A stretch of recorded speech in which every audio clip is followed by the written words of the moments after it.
الله يا الله الله سبحان الله الله يا الله الله حمدا لله. اعوذ باللہ من الشیطان الرجیم. بسم اللہ الرحمن الرحیم. الحمد للہ رب العالمین والصلاة والسلام علی اشرف الانبیاء والمرسلین وآلہ الطیبین الطاہرین المعصومین. عزیزان گرامی، توحید کے عقیدے میں گفتگو اور بحث کے بعد اور دلائل کے ساتھ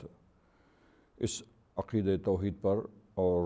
اس کے مختلف پہلوؤں پر روشنی ڈالنے کے بعد اور واضح کرنے کے بعد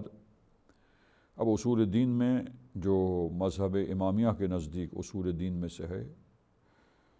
اور اسی لیے اسے اصول مذہب میں سے شمار کیا گیا ہے، اور وہ دوسرا جو عقیدہ ہے وہ اصول مذہب میں سے اور اصول دین میں سے ہم امامیہ کے نزدیک یہ ہے عدل. خداوند متعال عادل ہے، اور عدل کی بحث کا آغاز ہم نے کیا ہے عزیزان گرامی. اور اس عدل میں جو بحث ہم وارد ہوں گے اور سلسلے گفتگو کو آگے بڑھائیں گے، اس میں ایک نقطہ سب سے پہلے جو کچھ تمہیدی بات کی گئی ہو، پیش کی گئی آپ سامعین کرام کی خدمت میں، اس میں یہ بیان ہوا کہ یہ عدل خداوند متعال کی بحث جو ہے اور اس عقیدے کے بارے میں جو گفتگو ہے، ڈسکشنز جو کتابوں میں ہیں، وہ عزیزان گرامی ان کی بنیاد ایک جو اصلی بات ہے وہ ہے حسن و قبح عقلی. اور حسن و قبح عقلی جو ہے وہ اس بارے میں مطالب جو ہے وہ بیان ہوئے ہیں، گفتگو ہوئی ہے. یعنی روٹ جو ہے اور بنیاد اور جڑ جو ہے عدل کی گفتگو کی اور عدل کے عقیدے کی، وہ یہ اس بحث میں ہے کہ افعال اور اعمال جو اختیاریہ ہیں، افعال اختیاریہ، وہ افعال جو اختیاری نہیں ہیں، جی وہ افعال کی بات نہیں ہے انسانوں میں. ہم افعال کی بات کرتے ہیں کہ وہ افعال جو اعمال جو انسان کے ہیں، ان افعال کو انسان جو ہے وہ کیا اپنی عقل سے سمجھ سکتا ہے کہ ان افعال میں،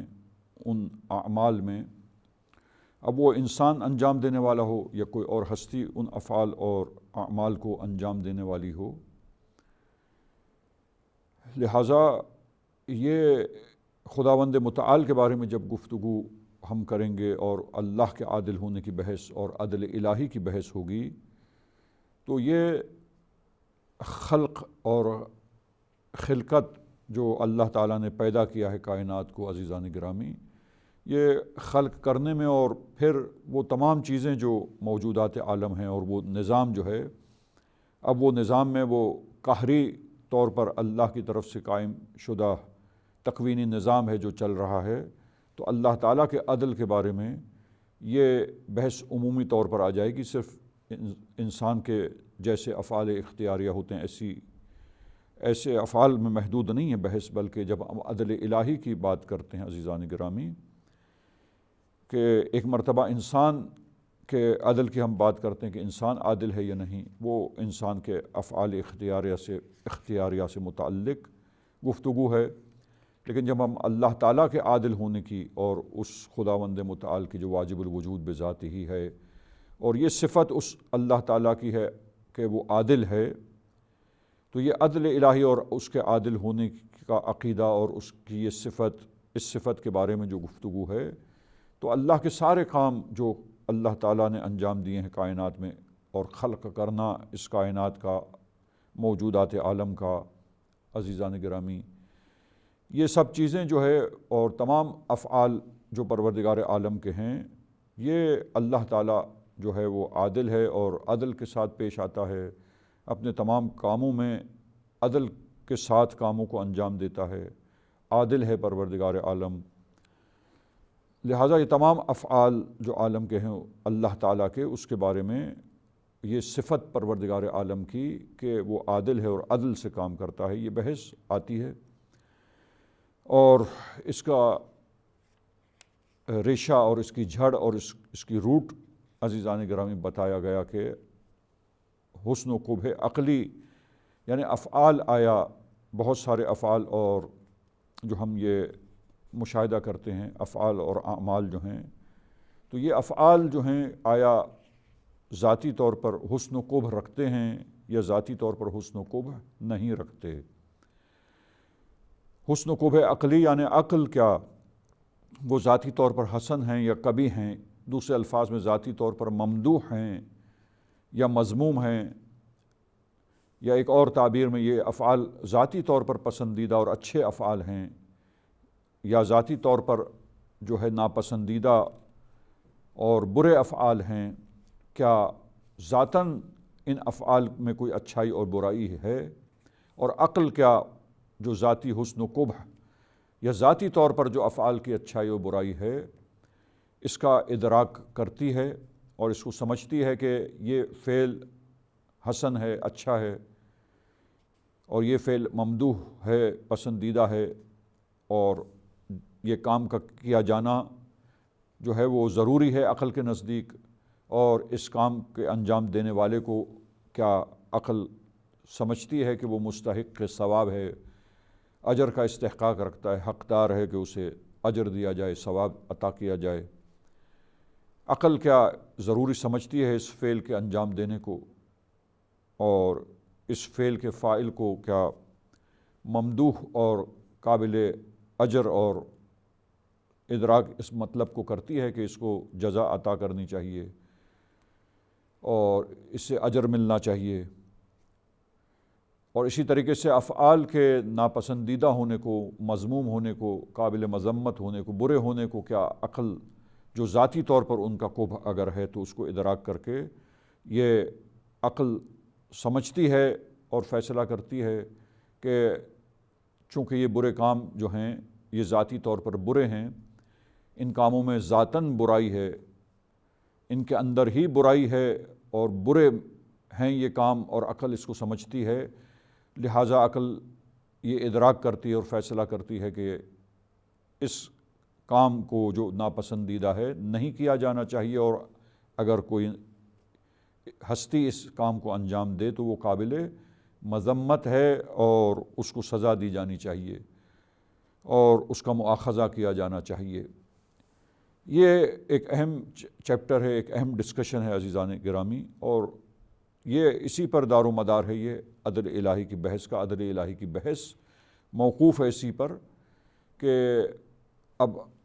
مختلف مسالک ہیں جو عقائد کے اعتبار سے، ان میں اشاعرہ کا نظریہ جو ہے وہ قائل ہیں کہ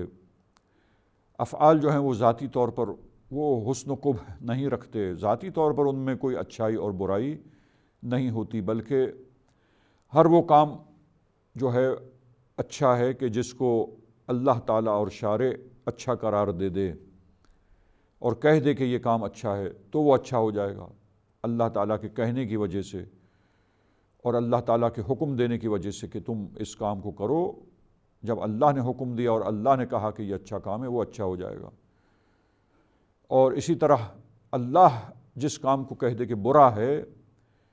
تو ذاتی طور پر کاموں کے اندر اور افعال کے اندر کوئی برائی اچھائی نہیں پائی جاتی، ذاتی طور پر ان کی ذات کے اندر وہ کام ہی ذاتاً برا ہو یا اچھا ہو، ایسا کچھ نہیں۔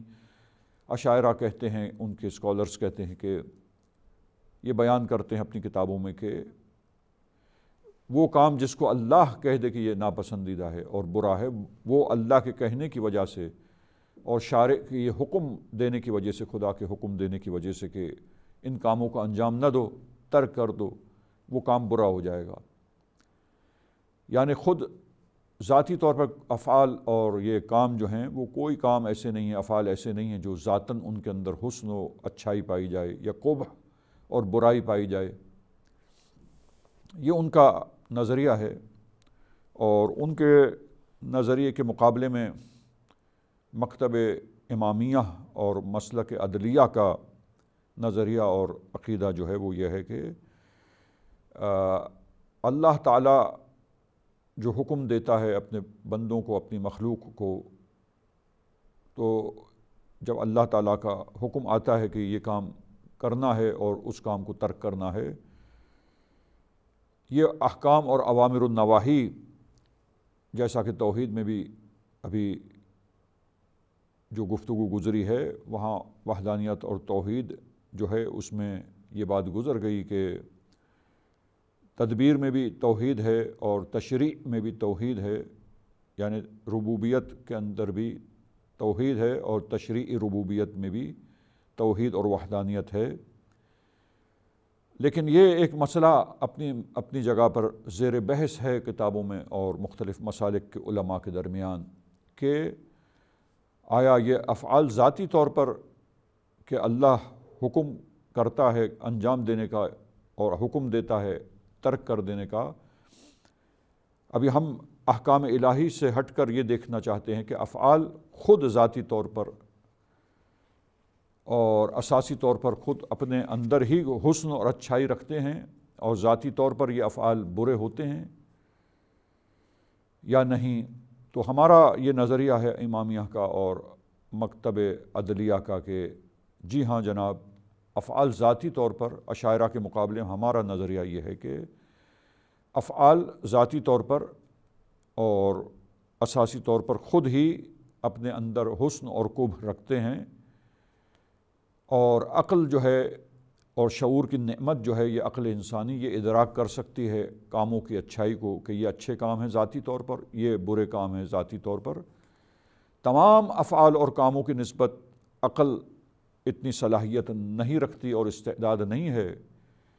کہ وہ تمام کاموں کو اور تمام چیزوں کو ادراک کر سکے اور مکمل طریقے سے ادراک کر سکے، یہ عقل کی صلاحیت نہیں ہے اور اس کا شاید کوئی قائل بھی نہیں ہے۔ لیکن عزیزان گرامی، عقل جیسی عظیم نعمت جو اللہ تعالیٰ نے عطا کی ہے، اور وہ کس لیے عطا کی ہے اور اس کے ذریعے انسان دیگر تمام مخلوقات سے ممتاز ہوا ہے اور پہچانا جاتا ہے الگ دوسری مخلوقات سے، تو عزیزان گرامی یہ صلاحیت، یہ عقل کی بڑی نعمت جو انسان کو عطا کی ہے، یہ کس لیے عطا کی؟ یہ اسی لیے عطا کی ہے کہ حقیقتوں کو انسان سمجھ سکے، حقائق کو انسان سمجھ سکے۔ اب افعال کی حقیقتیں، تمام افعال اور تمام کاموں کی اور تمام چیزوں کی تمام تر حقیقتوں کو تو انسان نہیں سمجھ سکتا، لیکن عزیزان گرامی یہ عقل جیسی عظیم نعمت جو اللہ نے عطا کی ہے، اس عقل سے معرفت پروردگار کو اور اللہ تعالیٰ کی حقیقت کو اپنی استعداد کے مطابق شناخت کر سکتا ہے، معرفت حاصل کر سکتا ہے۔ لہذا اسی طرح افعال اور کاموں کے سلسلے میں عزیزان گرامی ہمارا نظریہ یہ ہے کہ ذاتی طور پر حسن ہیں اور اچھے افعال بھی ہیں، اور ان افعال میں جو مصلحتیں ہیں، اچھائی ہے اور حسن ہے، جو خوبی پائی جاتی ہے، اچھائی ہے افعال کی، عقل میں صلاحیت ہے کہ عقل ان افعال کو ادراک، اچھائی کو ادراک کر سکے اور یہ سمجھ سکے کہ یہ چونکہ ذاتی طور پر اچھے کام ہیں لہٰذا ان کو کیا جانا چاہیے، یہ عقل اس کو سمجھتی ہے، ادراک کرتی ہے، یہ شعور ہے، اور اس شعور کے ذریعے معرفت حاصل ہے عقل کے نزدیک کہ جن افعال میں سمجھتی ہے عقل و ادراک کرتی ہے یقینی طور پر کہ یہ اچھے ہیں ذاتی طور پر، اور یا دوسرے وہ کام جو برے ہیں ذاتی طور پر، تو عقل ادراک کرتی ہے کہ اچھے کاموں کو کیا جانا چاہیے، ضروری ہے ان کو انجام دینا، اور اگر ترک کیا جائے اچھے کاموں کو تو وہ قابل مذمت چیز ہے،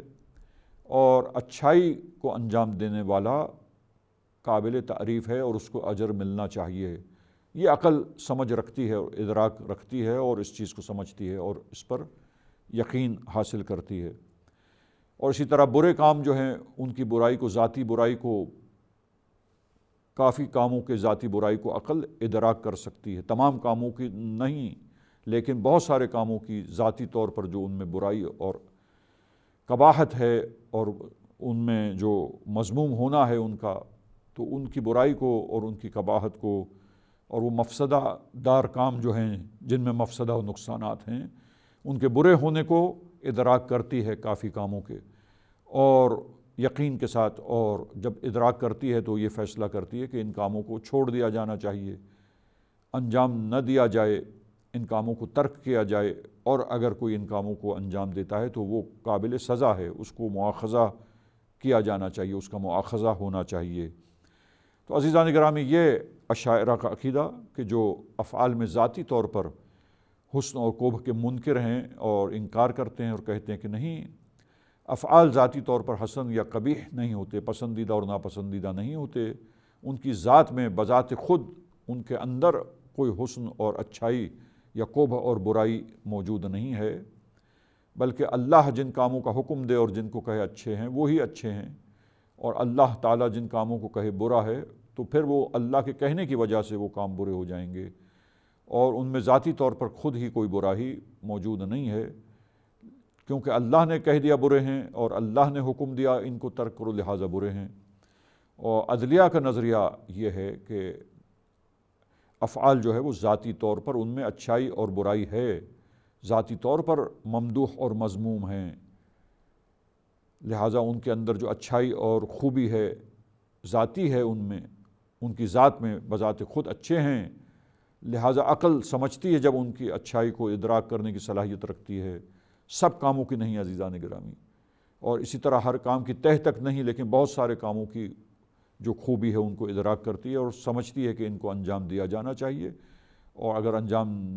نہ دیا جائے تو یہ قابل مذمت ہے اور انجام دینے والا اجر کا مستحق ہے۔ اسی طرح عزیزان گرامی، یہ عقل ادراک کرتی ہے کہ یہ کام برے ہیں ذاتی طور پر، کافی کاموں کے بارے میں، بہت سارے کاموں کو سمجھ سکتی ہے عقل، تمام کاموں اور افعال کے بارے میں نہیں، لیکن کئی کاموں کے بارے میں اور افعال کے بارے میں عقل یہ صلاحیت رکھتی ہے کہ ادراک کر سکے، کیونکہ ان میں ہمارا نظریہ یہ ہے کہ ذاتی طور پر وہ برے ہیں، قباحت ہے ان میں، برائی ہے، ناپسندیدہ ہیں، لہٰذا ان کاموں کو سمجھتی ہے اور یہ ادراک کرتی ہے کہ چونکہ یہ کام برے ہیں لہٰذا ان کو انجام نہ دیا جائے، اور اگر کوئی اس کو انجام دیتا ہے تو اسے سزا کا مستحق قرار دیتی ہے اور سمجھتی ہے کہ وہ اسے سزا ملنی چاہیے۔ انشاءاللہ سلسلے گفتگو کو یہیں سے ہم اب آگے بڑھائیں گے، اور یہاں پر ہم اپنے پروگرام کو اختتام کی منزل میں لے جاتے ہیں۔ وصلی اللہ علی محمد وآلہ الطاہرین۔ اغفر لنا ذنوبنا وارفع البلايا، اغفر لنا ذنوبنا وارفع البلايا،